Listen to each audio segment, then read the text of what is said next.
Good morning, student. Today we will discuss the patella. How to differentiate right and left patella.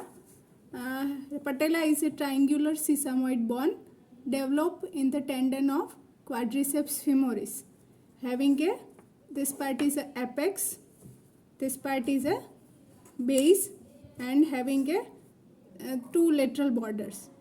So for side determination, the anterior surface, it is a rough and vertically ridged, and posterior surface, upper 3/4 of the posterior surface, it is a articular and smooth, and lower 1/4 of this surface, it is a rough. So for the side determination, this put the apex towards the downward side and base towards the proximal side. The anterior surface, it is a vertically ridged. For the side determination right and left, this posterior upper 3/4 part of the articular surface having a large lateral articular area and small medial articular area, which correspond with the femur articular surface of the femur.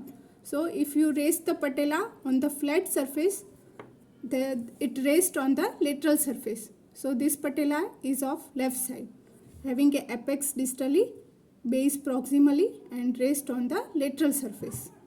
And this patella is of right side, apex distally, base proximally, and it rests on the lateral surface. So it is a right side patella. Now the posterior surface, this articular part, this again divided into lateral and medial area. The medial most area, it is separated by a vertical ridge, this area. It is a medial most area which comes in contact with the femur during the full flexion.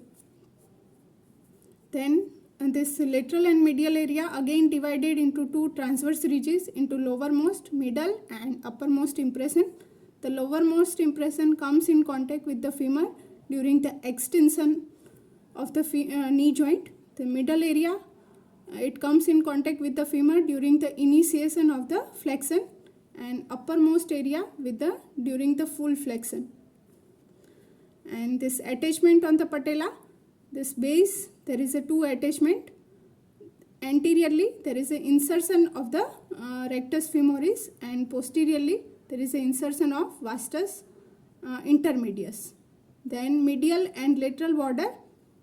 This lateral border provides insertion of the vastus lateralis on the upper 1/3 or up to half of the lateral border, and medial border gives insertion to the vastus medialis into the upper 2/3 border. This non-articular posterior area, below area, gives attachment to the ligamentum patelli.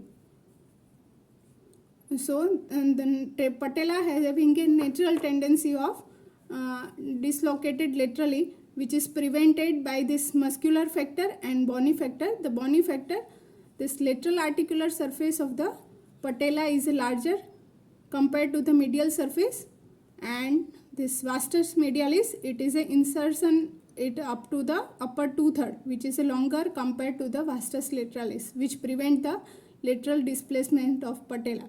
Then comes the ossification. It ossify after birth, 3 to 6 years after the birth, and having a several center, and sometimes one of the this supralateral part of the patella remains separate, so it forms a bipartite or maybe tripartite patella. Thank you.